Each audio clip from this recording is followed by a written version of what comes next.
What we do here is go back.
What we do here is go back.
What we do here is go back.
do here is go back.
What we do here is go back.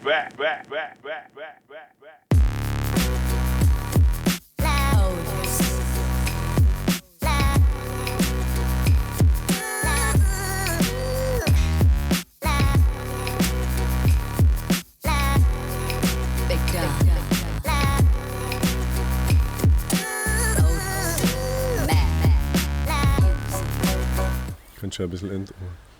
All right. Yeah. Can you hear us?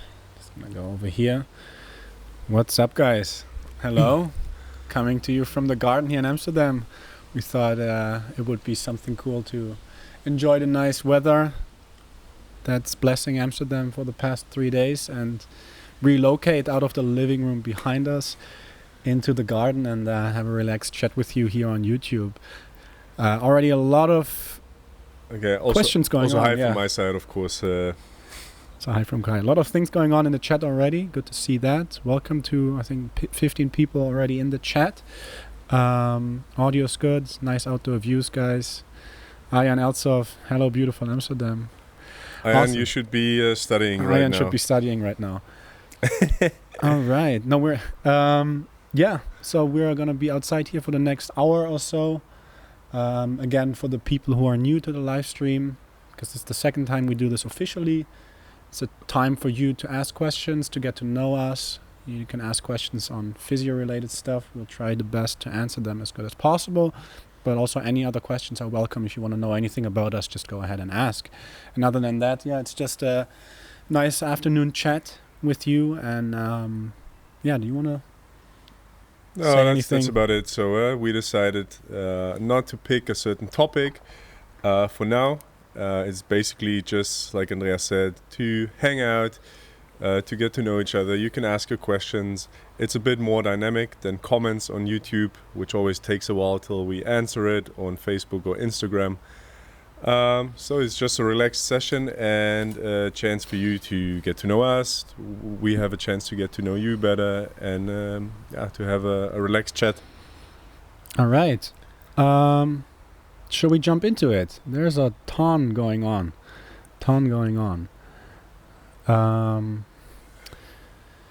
Let's see.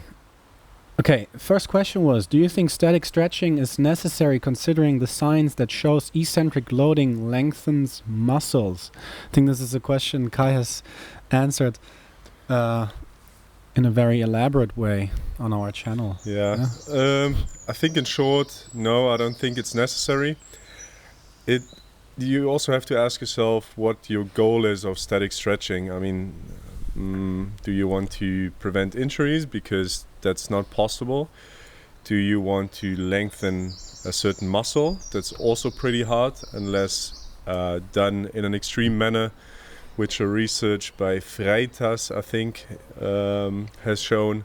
So they did stretching of 7.5 minutes and with pretty high pain levels on a daily base, and then they were able to show an increase in fascicle length. So again, how does stretching work? It works by increasing the pain threshold against stretch. And that's usually it's basically neuromodulation. So your nervous system is allowing you to go further. That's about it. There's no research showing, or there's even research showing negative effects when static stretching is applied before an athletic performance. So no, I don't think there's a lot of evidence for stretching. How we use it ourselves, and I think this is we use it as an easy intervention for patients at home. Yeah. So because everyone can do it, you don't need any equipment, and it's easy. So if someone has neck pain, for example, I would tell them to stretch, I don't know, the levator or the trapezius, which they can do as many times as possible, even in their office. That's when I recommend stretching. For the rest, my choice would always be eccentric strengthening in order to increase tissue length and also to make your muscle stronger. Exactly. It's also as a preventive measure. Yeah. For future occurrence of complaints. Exactly. And that was from Askier's Raw Vegan Recovery.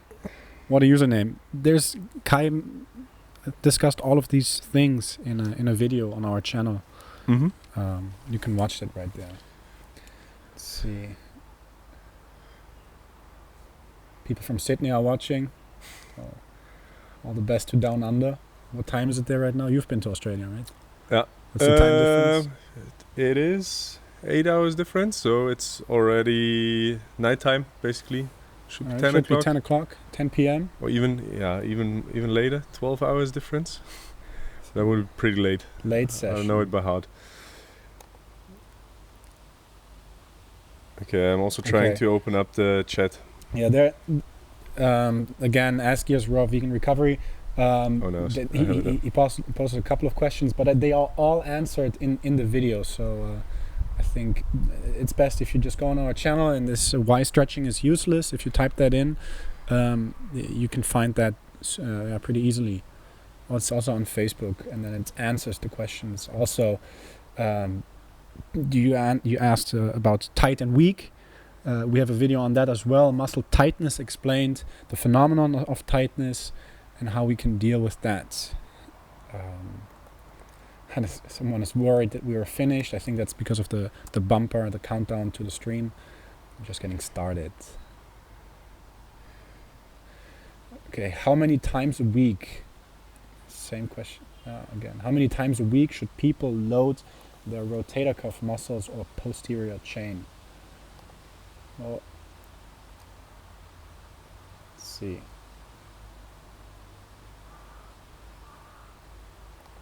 That's also interesting. We just posted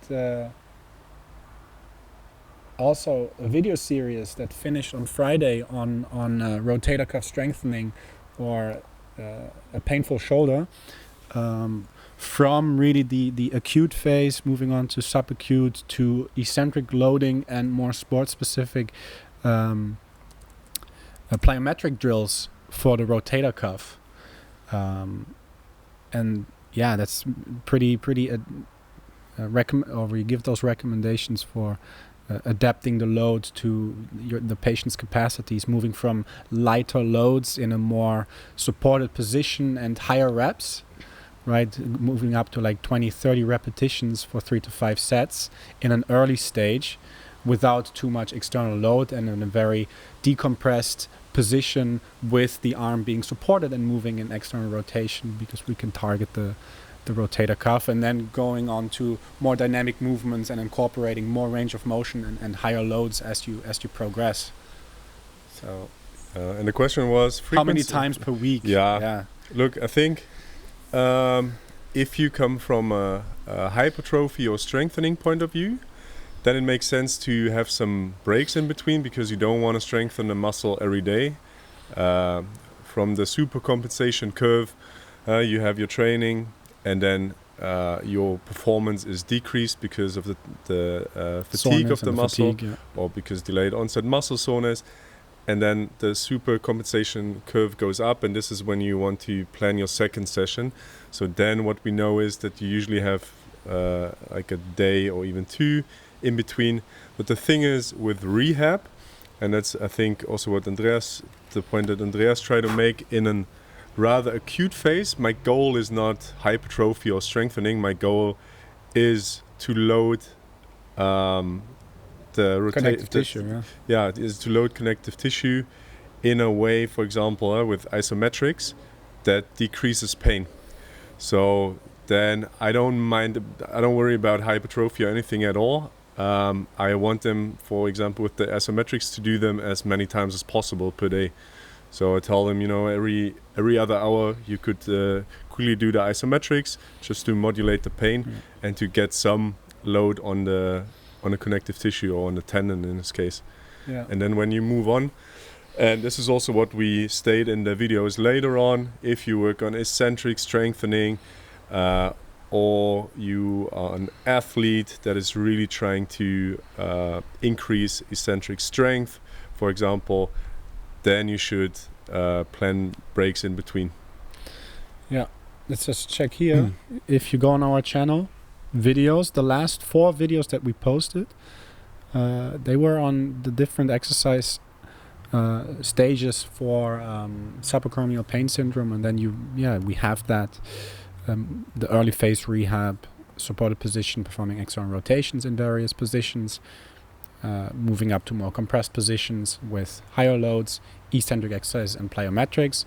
And if you go to the playlist section, and then the most recently updated one was the exercise playlist.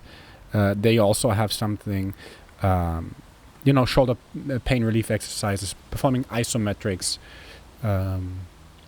in a very early stage. Okay. I can see the chat, by the way. So you can see the chat. I can read questions as well. Perfect. So maybe Ian's question. What is your opinion about training the thrower's shoulder, which is diagnosed with labrum or slap issues? Should you train or surgery? Ian, what we know is that in baseball players or other overhead athletes, there is actually a huge prevalence of slap tears in the asymptomatic athletic population. So that's one thing to consider. So if there is pain, we can ask ourselves if it's really from the labrum itself. And I think a good one for you, and I will send you the link, is an RCT from Schroeder et al. In 2016. That's why I have my laptop here. I had to look it up. I didn't remember by heart. And they compared 2 common surgery techniques, which is a labrum repair and a biceps tendon arthrodesis, with sham surgery in 118 surgical candidates with SLAP 2 lesions. SLAP 2 is defined as degenerative fraying and a little bit of the detachment of the superior labrum from the biceps tendon. And what they found was that at 6 months and 2 years follow-up, there was no clinical benefit of surgery over sham procedure. So, that's if you haven't read it yet, then I think this is an interesting for you to read. But I'll send it to you. Any more questions? Yeah, it's the asymptomatic findings in so many people. Labrum of the hip. In the knee, OA findings. What that? Okay, I just want to answer the follow-up questions from Azagia's Raw Vegan Recovery about what are your recommendations for someone looking to increase mobility. You said it already, eccentric strengthening. And there's apparently research suggesting that isometrics at outer range leads to increased ROM due to brain realizing that you are strong at this range releases the tissue. I think it's actually a physiological adaptation. And because if you have to produce force at the outer range of your range of motion, what happens is a process called sarcomerogenesis. So more sarcomeres are built in series. I think what you could do is read the research from Timmins in 2012, I think. They described how that happens with eccentric training, or just Google sarcomerogenesis. That's the underlying process. Okay.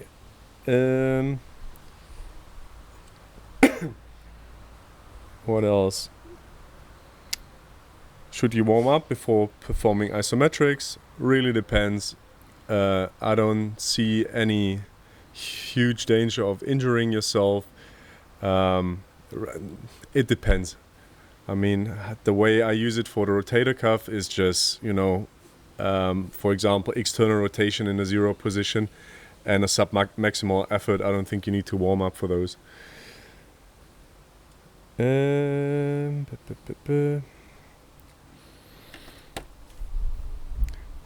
Okay, last one from Vegan Recovery. Does massage actually have the effect we are taught it does? Break down adhesions, etc. I don't think it can break down adhesions. It's also quite doubtful what adhesions are, but there is, I will have to look it up. There is different research. Maybe you can answer it. On the effects that massage has, or hypothesized effects of increasing local blood flow, removing waste products. What's the other one? Yeah, increased blood flow only for 2 minutes, and then in the superficial tissue, so not in the muscle. You would have, just move to increase blood flow in the muscle. And can it remove waste products? That's also a no. Was impeding the removal of those. Exactly. Yeah. But there was a research lately that Physio Research posted, and it actually showed that massage improved delayed onset muscle soreness after athletic performance. So, don't throw the baby out with the bathwater. There's still value in massaging, value in human touch, but it most probably works in different ways than how we expect it to work. Exactly. Okay, are you guys Dutch? No, we live in Amsterdam. We both speak Dutch, but we are German. Unhappy Germans. Right now. Yeah, that's the post Kai is referring to from Physio Research. Okay.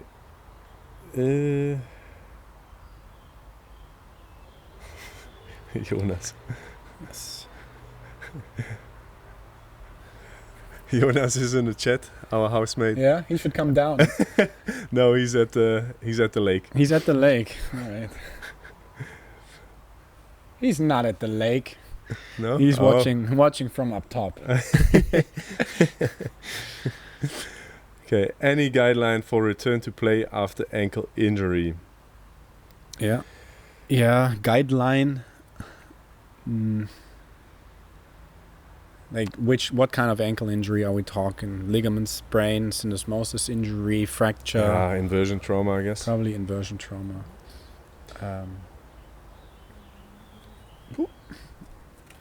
Well, I don't know if there's a specific guideline, but I remember there's from one of the FIFA, or the Return to Sport. Yeah, this is from the FIFA, but it's you can do hop tests, get the limb symmetry of course, the pillars of effective return to play is one. Okay, strength. Is the strength appropriate? Proprioception compared between the limbs. Is the player mentally ready to return to play? And respecting tissue healing times, if you put it on a timeline. Yeah, I also think sports physio would be maybe able to suggest a couple of tests that they use regularly. What I use is I try to mimic the sport as much as possible during my rehab, and building it up gradually, of course. And if soccer players are able to hop, to jump for a header, to cut, so to perform cutting movements, to pass a ball, to shoot a ball, this is what I'm trying to mimic during my rehab. And if they're able, and what Andreas said, I think that's also important, mentally ready, then they are good to go. This is how I do it personally. Yeah, and of course you're respecting tissue healing times, so you're not rushing that. Okay. Manipulation on South Hemisphere. That's from Jonas. Yeah.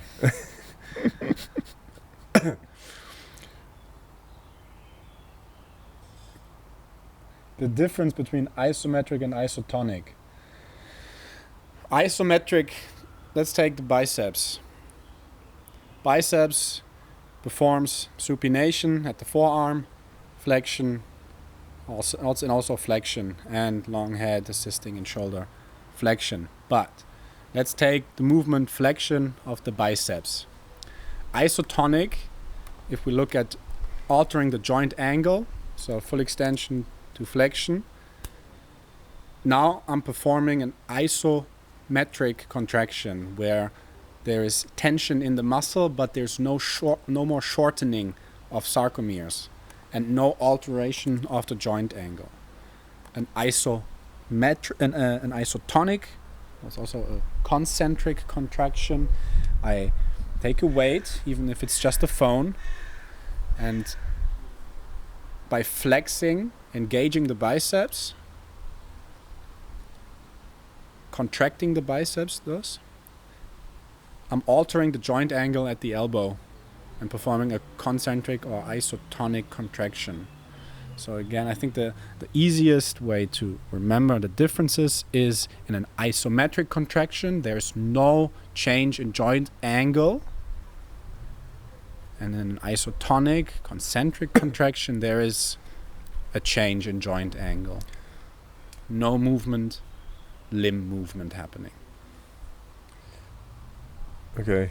Subi Khan says, I want to see your videos on Maitland mobilization. We have a video, so on the different degrees at least. So that's a theoretical build-up, but we are already busy with different videos on mobilization techniques, so you don't have to wait much longer. Yes. So how can you find that?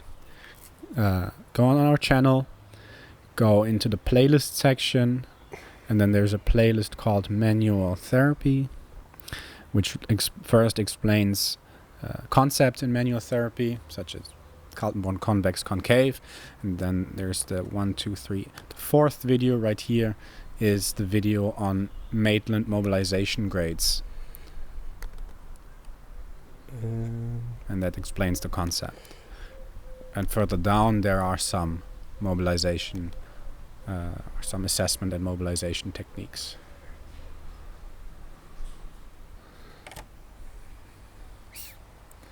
Man, it's beautiful. We should always have this outside, in the sun, or a little bit of shade at least. Okay. Do you know a good podcast about CAD?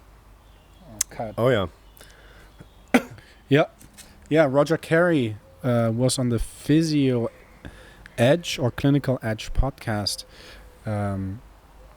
with who runs David Pope. David from, Pope, yeah, exactly. a really good podcast that we can recommend everyone. Clinical Edge. Yeah, it's a really good interview. Also, I really like to listen. And yeah, Roger Carey does a lot of research in the field of the vertebral artery, VBI, so vertebral artery dissections. Let's see which episode this was. Tom Goom.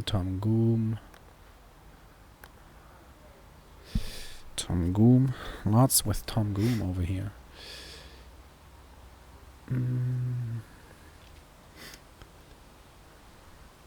Let's try Clinical Edge Carry.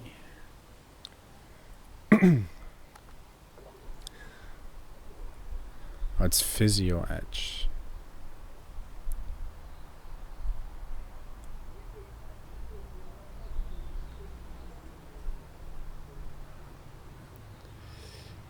Yeah, you should find it if you go on Apple Podcasts, Physio Edge, and then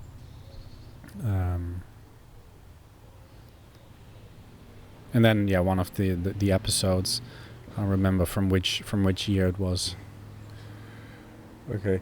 Yeah. I have another question. JVS, I want to know for my assessment I have next week, what's the difference between 0 degrees flexion and 20 degrees flexion with valgus varus test? The difference is in 0 degrees of flexion with the varus test, you are also testing the posterolateral complex, so not only the lateral collateral ligament, but a couple of other structures that run there, like the popliteal tendon, like the popliteofibular ligament, for example. So, and when you go into 20 degrees of knee flexion, those structures are tested less, and you're testing more the lateral collateral ligament. So in 20 degrees of flexion, if the lateral collateral ligament is torn, this will give you more joint gapping. Yeah. And in 0 degrees, there has to be quite a lot of damage on the posterolateral complex. Same the other way around. If you do a valgus test in 20 degrees of knee flexion, you are focusing on the medial collateral ligament, and in 0 degrees of flexion, so in full extension, you're testing the posteromedial complex. And the complex, I have to look that up, I also don't know it by heart, but also involves the posterior horn of the medial meniscus, the posterior oblique ligament, the semimembranosus expansions, meniscotibial ligaments, and the oblique popliteal ligament. So there are more structures involved in tear of the posteromedial or posterolateral complex, and oftentimes these injuries go together with tear of the anterior cruciate ligament. So in most cases, if those structures are torn, you'll have to have surgery because a lot of instability will be the result. Yep. Okay. There's people checking in from Austria, people checking in from India. Welcome. What's up? Wait, there was videos on Maitland mobilizations. Yeah, you answered that. Okay. Kindly tell me the difference between multiplanar slocum test of the knee joint. I don't know this test, to be honest. I've heard of it, but I don't know it. This is maybe one that we have to put on the list as well. So The never-ending list. yeah, thanks for the input, but sorry, can't answer it. Okay, people answering. Regularly watching your videos, really helpful. Thank you so much. Thank you a lot for watching. Yeah, it's cool to see more and more people coming onto the channel, even though it's summer right now and you know, people are not in school. maybe taking some time off all the study works, but nonetheless we appreciate it, and we appreciate you spending your Saturday with us. Okay, shall we continue? Yeah. What is a good therapy for patellar tip syndrome? So you are meaning patellar tendinopathy, I think. I mean, the best tip, it really depends on the phase you're in. Ibuprofen seems to work in the acute phase, not because there's actual inflammation in the classical sense, but to depress cell proliferation in the tendon itself. So that's an option. I would try to remove everything that is provoking in an acute phase. And what usually helps in the acute phase as well are isometric contractions. So, for example, just sit next to or in front of a wall and then try to extend your leg against the wall. So we talked about isometric contractions. That will help to decrease the pain. And the further you go, the more load you can put on the tendon. What is often provoking is, how do I say that? Or what is a good option is if you stand on a block that is declining, you actually get less provocation on the tendon. So you could do squats on a block that is declining. For example, you could do wall sits, so sit against the wall to get some load on the patellar tendon. So basically everything that makes that brings some load on the tendon, but not in a provocative manner. What else? You could try to do lunges with a vertical shin. It's all about building up gradually without provoking the tendinopathy more. So I don't know if you're a physio or if you're a patient. If you are a patient, see a physio that can guide you through that process. All right. What's better, manipulation, or which manipulation is better, Mulligan or Maitland? Does Mulligan manipulate? Yeah. They mobilize with movement, right? Yeah. It's those different concepts. We're not experienced in the Mulligan concept. So we've attended just one kickoff with Mr. Mulligan in Utrecht. Yeah. I think there's a couple of RCTs I think that compare the two. For example, we had to read one for the masters for the now. neck pain. That was for cervicogenic headache, and then snags and snags versus Maitland mobilizations. In this case, they were pretty similar. Yeah. So, but for other conditions, I would have to know RCTs by heart. Like I wouldn't know, and I don't think there's a lot of literature out there.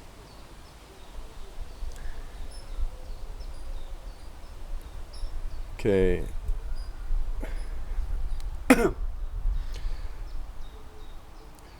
Yeah, Manouk Verhoeven gives an answer. At 20 degrees, it's the loose pec position of the knee, so there's more room for the joint to move, for sure. I agree. But I think it has more to do with the alignment of the different structures in the knee. So if you flex your knee to 20 degrees, and then you perform a valgus or varus stress test, you can put the stress more directly on the lateral or the medial collateral ligament, and kind of take the structures at the posterior medial and posterior lateral complex out of the equation. How to differentially diagnose adhesive capsulitis, so frozen shoulder. There is a video we've done on frozen shoulder, and I mean part of it is history taking. In the very acute phase, it can resemble subacromial pain syndrome, but at a later phase, the diagnosis is pretty easy because you have to have 50% reduction of external rotation of the shoulder, Be careful that you fixate the scapula in this case, because it's really the assessment should be really focused on the glenohumeral joint, and at least one other movement should be limited 25 degrees, so that you can assess flexion or abduction, and both of those movements should be limited as well. Besides that, active and passive range of motion is pretty similar. If you compare it to subacromial pain syndrome, there's usually a painful arc. Passive movements should be next to free, and active movements are usually limited by pain or by weakness. Which journal would you recommend for muscle testing and movement diagnostic?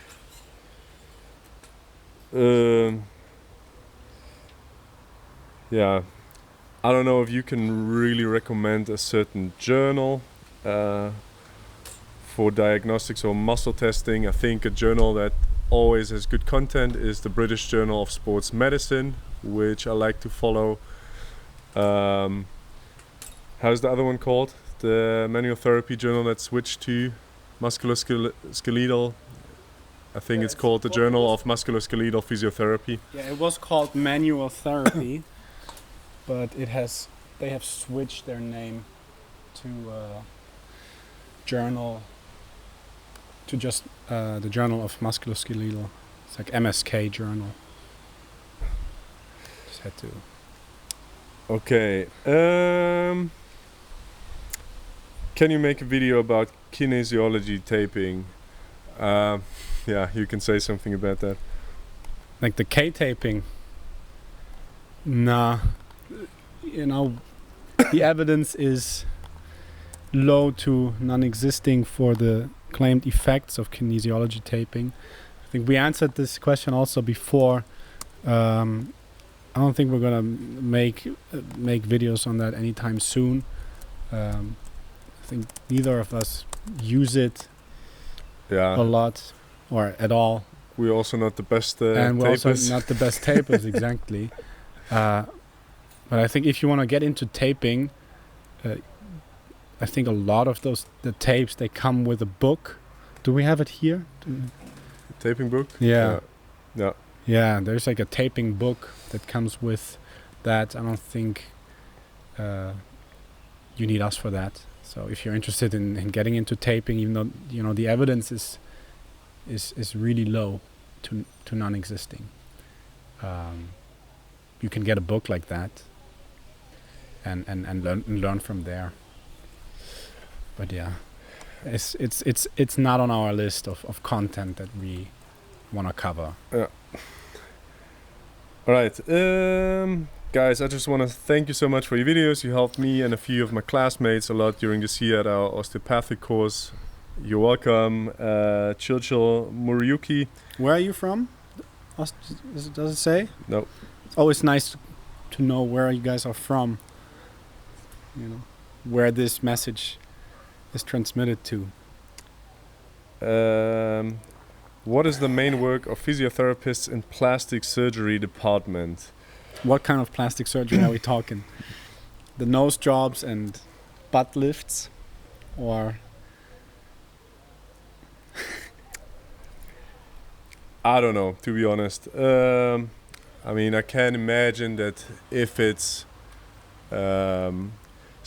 like in general, if it's surgeries involving a lot of bed rests, I think the job of a physio is the same: to mobilize the patient, to get them out of bed, to help them with walking and keeping active. If it has to do with, for example, how's it called? Geez, I forgot the name. Like in a burn unit, burn victims. Yeah. Yeah. I think what they do is a lot of skin mobilization techniques. I had one patient in my first internship, a burn victim, who got a lot of skin mobilization techniques. No idea about the evidence there. But yeah, it's also not really our field of expertise, to be honest. No. I wouldn't know. Okay, how to differentiate adhesive capsulitis from impingement syndrome? Guys, like I said in the beginning, is that the really first phase before the Freezing. even before the freezing phase is really difficult because it can resemble subacromial impingement. So I think you cannot be blamed in the beginning if you treat it like subacromial impingement, also because the prevalence of subacromial impingement is way higher.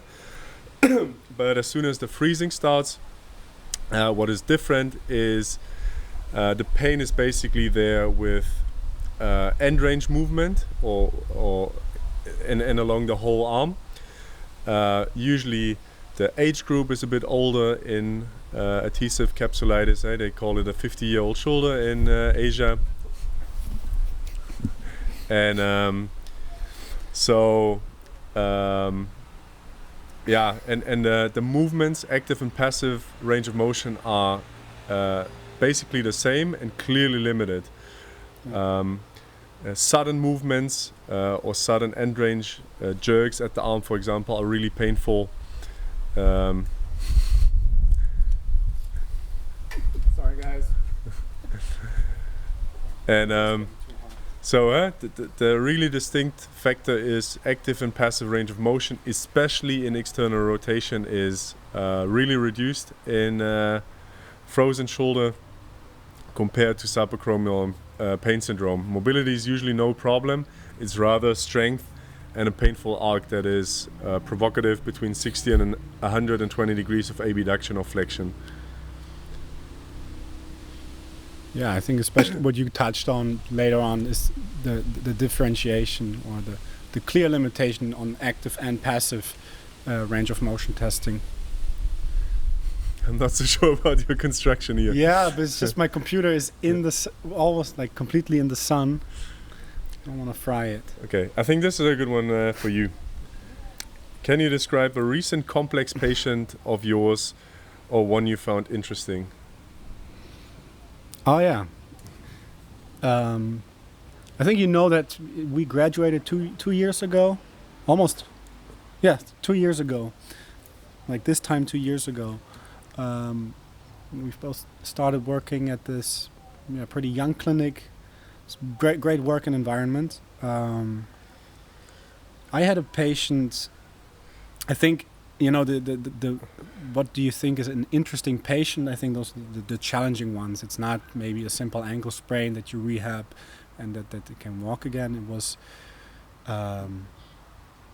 a great toe, like a hallux rigidus, so arthritis at the MTP1 joint.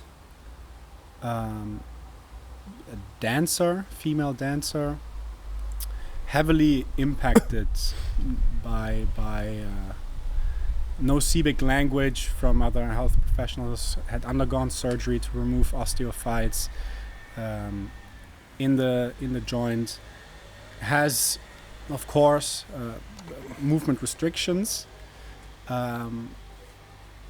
but yeah, very sensitized toe. I was glad that I got to take the time to work with the patient. Our caseload is not too heavy, so I really got to take the time. The first visit, I think I almost had 1.5 hours with her, getting all of the different aspects, all of the different factors influencing her pain experience. Lots of psychosocial factors that we later on also, she realized how they influenced her pain. It was really challenging for me, but really cool to see. We did mirror therapy. I did with her, something I've never done before. I've seen the videos of Patellar and Mosley doing this type of intervention, but actually applying it in practice the first time and seeing also how it impacted her, how she could move even though she has end range restrictions in great toe extension, for example. Whereas in the first visit, pain at rest, barely moving the toe in her gait pattern, not loading the great toe, which is super important in the gait cycle, in the late push-off phase, to get the great toe into extension. Her not being able to move it, just touching it, very sensitized toe, and then seeing how she moves pain-free with the mirror therapy. And now we're really just, going small steps, increasing the load on the toe. But yeah, that was a cool patient. I don't know. I mean, what you really want to know about that, but that's something for me that I found challenging, but very, very interesting, and also rewarding to see her make a change from a very introvert, insecure patient, which I think is hard to open up about things that also influence your experience as a patient, and being more confident, having more confidence in her toe, prior being very unsure if everything was fine with her toe even after the surgery. Why is there still pain after surgery? They removed the osteophytes.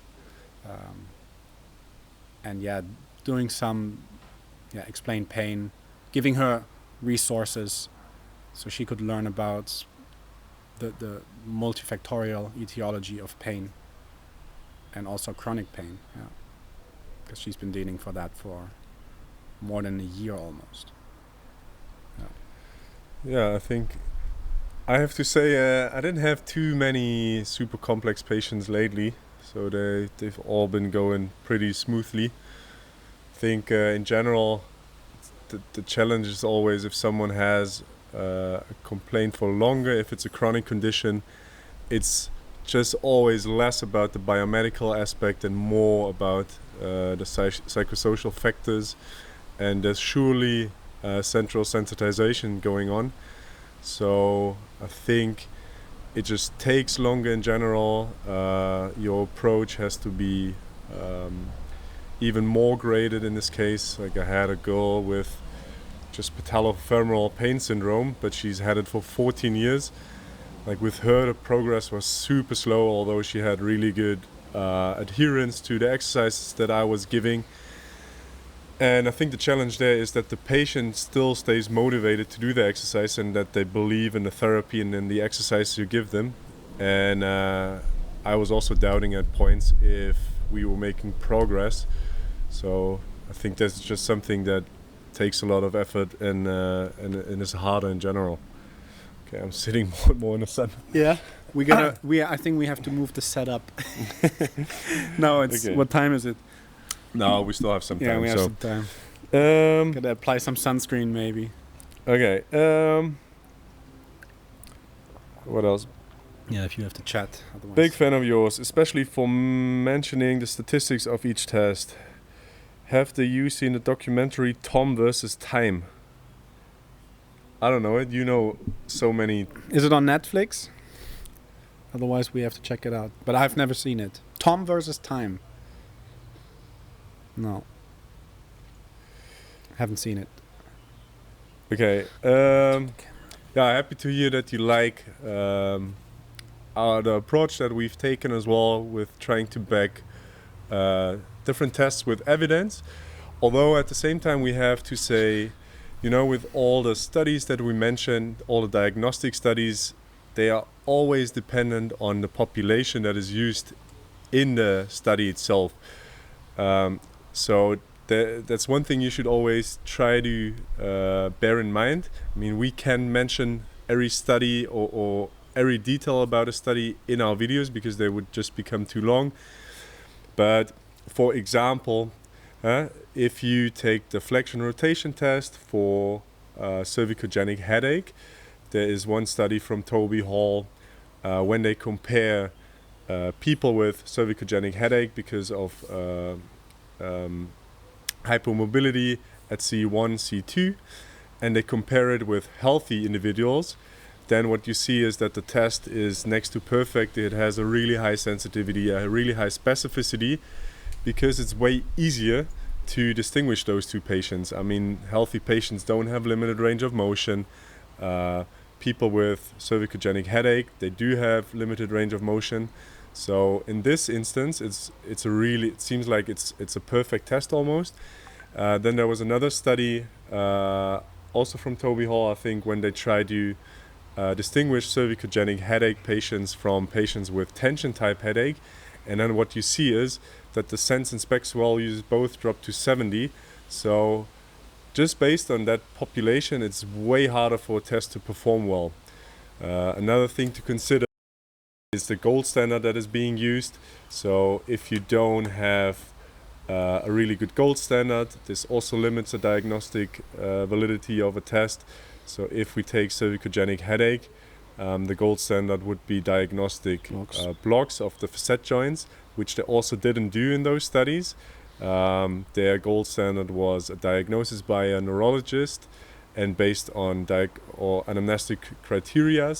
So that's also a limitation of that study. So we both enjoy putting out the evidence, and it's also important to know about the sense and specs values, but you know, it's never black and white. There's so many different studies, and it really depends on the setting as well. I have to move out of the sun. Okay, but we'll look it up. Tom versus time. So actually gonna check it out now. Yes, if it's on Netflix or anywhere. Tom versus time.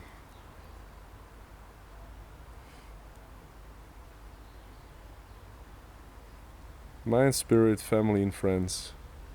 Okay. Where is it? Oh, it's about Tom Brady. Oh. It's I think it's There's a theme in the live stream. So first live stream we had a Tom Brady reference with the TB12 with the with the TB12 exercise program, right? Yeah, and then that's now true. Now it's Tom Brady's documentary. Okay. If you see me disappear now, it's because I'm sitting in the sun and it's burning. I think my laptop will explode any second. That's why I had to put up a blanket to cover my laptop. And I can check. Oh yeah. He uses a personal therapist to keep loose. Oh yeah, true. We were talking about that, and I think How is that connected? The documentary and the TB12. Yeah, I training. remember that I watched a couple of things they did, but yeah, I don't know it too well to be able to say something about it.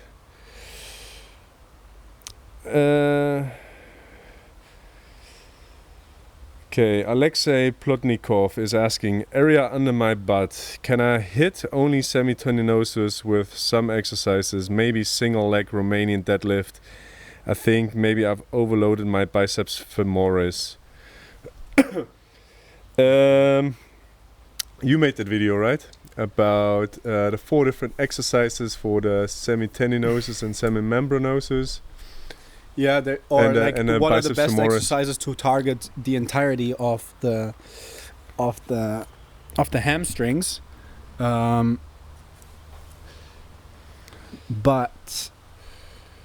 Okay. yeah, they for biceps femoris they had the flywheel curl. We actually have a post on that on Facebook. It's quite a while ago. It was a reshare from Jan Lemeur, which is the physio at AS Monaco. He posted it, and I'm just gonna look it up on Facebook, and I can post it in the chat for you. And we made a video based on that. Hamstring. By the way, guys, follow up. Here's the podcast episode with Roger Carey. It was one of the first questions if there's any good podcast on cervical artery dysfunction. It's episode 13 of the Physio Edge podcast. You can see it right here on the screen. It's, I think, on all of the podcast platforms. Yeah. So basically, yeah, like you said, the flywheel curl and the Nordic hamstring is focusing on the semitendinosus. But I mean, it's pretty hard to not target the biceps femoris in general. So although these exercises focus more on the semimembranosus and the semitendinosus, it's pretty hard to isolate them. if you've overloaded your biceps femoris, I mean, take it easy. Muscles recover pretty fast, and I would just start with normal glute bridges, for example. But I'll post a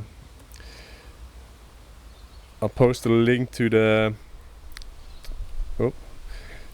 to our Facebook post that will show you which exercise loads which part of the hamstrings better or less. Okay, I'm from Sri Lanka. I'm a PT student, and here so many PTs are using kinesiology taping. If without kinesiology taping, is there any method to assist muscle movement? I mean, it's the same in Holland, I think. There's a lot of people that use kinesiology taping. We don't do it because the evidence is low. Maybe in random or rare cases as an addition to exercises, but I don't know, to assist muscle movement, I would just try to pick exercise that my patient can do. Yeah. I mean, you don't need to assist muscle movement. Man, I'm dying. It's I need to sit in the shade. Yeah, I mean, I get it. I mean, there are videos where I have some kinesiology tape on me.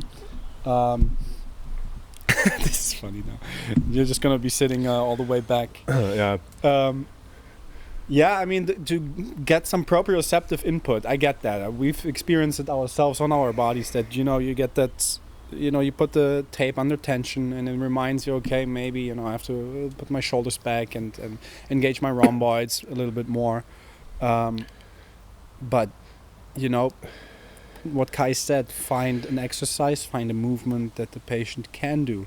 Yeah, I think there's even research, and I don't know who posted it. I think it might have been Rethinking Physiotherapy, and they posted that kinesiotaping doesn't assist or doesn't enhance athletic performance or doesn't enhance power output, for example. So I don't think it really assists the muscle. It's more placebo. Yeah. It attaches on sarcomeres, and then when they make the crosslinks. No, so yeah. Okay. What else? Think there was message retracted.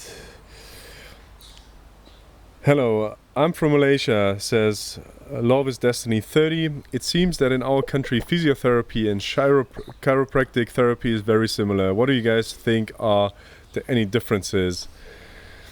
Do you want to answer it? I think the chiropractor, the old school chiropractor is working on a subluxation theory, why pain occurs, why they have complaints, right? They like a sublux joint that's not in place, so the two joint surfaces are not properly aligned, and that's why a dysfunction or pain occurs.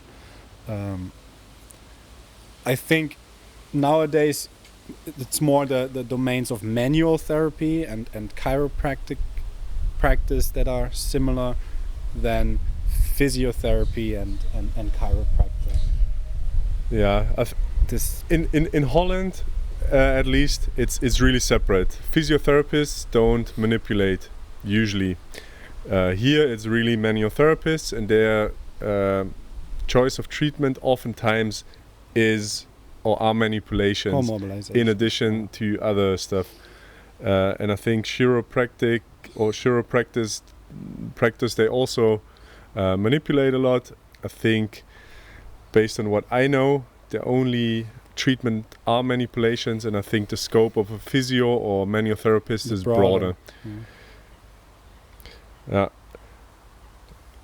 That's what we think the difference is. Angela Oviti says, with shoulder impingement, could both rotator cuff pathology and instability be an underlying factor?